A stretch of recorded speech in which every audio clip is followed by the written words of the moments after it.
జిల్లా తెలుగు యువత spoke person నవరి Chinnarao మాట్లాడుతూ నేను ఒక దళిత కుటుంబానికి చెందిన వ్యక్తిని ఇక్కడున్న స్థానిక ఎమ్మెల్యే కూన రవికుమార్ శ్రీకాకుళం జిల్లాలో మంచి పేరున్న వ్యక్తిత్వం దమ్మున్న నాయకుడు. తెర వెనుక వైసీపీ వారు అతనిపై ఒక మహిళను అడ్డం పెట్టుకుని తనతో ఇలాంటి తప్పుడు ఆరోపణలు చేయడం తగదు. విఘ్నులైన శ్రీకాకుళం ప్రజలు గ్రహిస్తారని నమ్ముతున్నాను. ప్రతిపక్ష పార్టీ ఎంతటి నీచానికైనా ఒడిగడుతుంది. జే న్యూస్ ప్రేక్షకులకి నమస్కారం. నా పేరు నవరి చిన్నారావు. నేను తెలుగు యువత స్పోక్స్ పర్సన్, శ్రీకాకుళం జిల్లా ఎస్సీ ఎస్టీ సంక్షేమ సంఘం ఉపాధ్యక్షుడిని. ఈరోజు ఆమదాల వలస శాసనసభ్యులు అయినటువంటి శ్రీ కూన రవికుమార్ గారి మీద వస్తున్నటువంటి దళితురాలైనటువంటి సౌమ్య గారు చేస్తున్న ఆరోపణలన్నీ అవాస్తవం అండి. ఎందుకంటే కూన రవికుమార్ గారు ఎప్పుడు కూడా మహిళల పట్ల ఎన్నడూ కూడా అసభ్యకరంగా కానీ లేదా ఇంకొక రూపం కానీ ఎప్పుడు కూడా ఎవరికి కూడా వేధించలేదండి. కూన రవికుమార్ గారికి ఉన్నది ఒకటే, ఏంటంటే తప్పు చేసిన అధికారులు ఎవరమని, ఈవెన్ ఈరోజు సౌమ్య గారా లేదా ఇంకొక కులమని కాదు, ఏ కులస్తులకైనా ఆయన ప్రశ్నిస్తారు. నావాడు తనవాడు, ఈవెన్ మేము కార్యకర్తలు కూడా మేము తప్పు చేసినా కూడా మీరు చేసిన తప్పు, మీరు తప్పు చేయకుండా నిలదీసే వ్యక్తి కూన రవికుమార్ గారు. అటువంటి వ్యక్తి మీద ఈ నిరాధారమైనటువంటి ఆరోపణలు చేయడం తగదు. దయచేసి సౌమ్య మేడం గారికి నేను ఒకటే విన్నవిస్తుకుంటున్నా, అమ్మ ఆయన మీకు ఏమైనా లైంగికంగా వేధించారా? వేధిస్తే ఆధారాలు బయటపెట్టండి. మీకు ఫోన్లోనే ఉంటాయి కదా, బయట ఫోన్లో ఉండవు కదా ఆధారాలు. ఆయన తీసుకునే కాన్ఫరెన్స్ కాలు మీతో పాటు ముగ్గురు అంతే, ఇంకిద్దరు ఉన్నారు. వాళ్ళు కూడా ఏమైనా రవికుమార్ గారు తప్పుడు మాటలు ఆడి ఉంటే వాళ్ళు కూడా ఈరోజు నేను ఖండిస్తారు కదా. మీకు ఆల్రెడీ మీరు ఈరోజు ఒక కులంగా చూడకండి, మీరు ఒక ఎంప్లాయీగా రండి. మీరు ఒక ఎంప్లాయీగా రండి బయటికి. మీ ఎంప్లాయీగా వస్తే మీ ఎంప్లాయీ సంఘాలు ఉంటాయి, మీ ఉద్యోగ సంఘాలు ఉంటాయి, వాళ్ళందరితో ప్రశ్నించండి అమ్మా. మీరు రాజకీయ డ్రాప్లోకి ఎందుకు వెళ్తున్నారు? మీరు మా దళిత పెట్టే, మేము కాదన్నట్లే. ఇప్పుడు మీకు అన్యాయం జరిగితే మాకు అన్యాయం జరిగినట్టుగా రవికుమార్ గారు ఎక్కడైనా ఏదైనా మీకు ఏమైనా లైంగికంగానే ఏ రకంగానే మీకు ఏ రోజైనా ఫోన్ కాల్స్ కానీ బయట పెట్టండి. లేదా వాళ్ళ అనుచరులు ఎవడైనా మీకు ఏ రోజున రవికుమార్ నుంచి వచ్చిన కాల్ మీరు పెట్టండి అమ్మా బయట, మేము ప్రశ్నిస్తాం ఈరోజు. అంతేగాని మీరు రాజకీయ డ్రాపులో పడిపోయి, వైసీపీ నాయకుల డ్రాపులో పడిపోయి, మీరు ఒక ఉద్యోగస్తురాలమ్మా. మీరు ముందు ఒక ఉద్యోగస్తురాలు, మీరు ఉద్యోగస్తురాలు మర్చిపోకండి దయచేసి.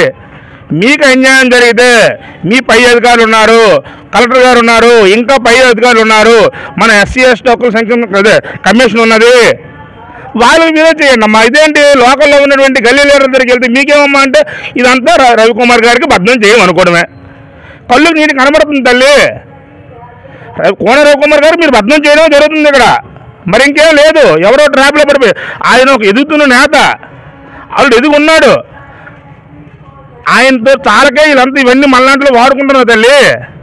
దయచేసి మీరు ఒక ఉద్యోగస్తురాలు, మీరు మీ ఉద్యోగుల పట్ల వెళ్ళండి. మీకు అన్యాయం జరిగితే మీకు ఇప్పుడు ఏం చేశారు ఆయన రవికుమార్ గారు?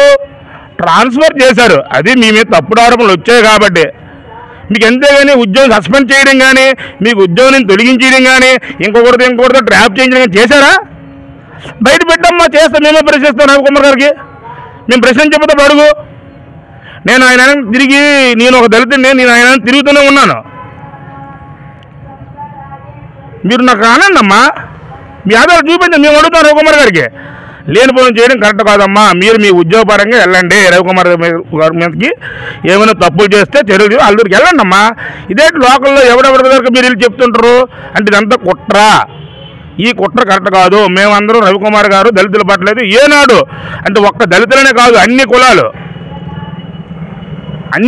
గౌరవించే వ్యక్తి కూన రవికుమార్ గారు. ఏ రోజు ఏ వ్యక్తి కూడా నిందించరు.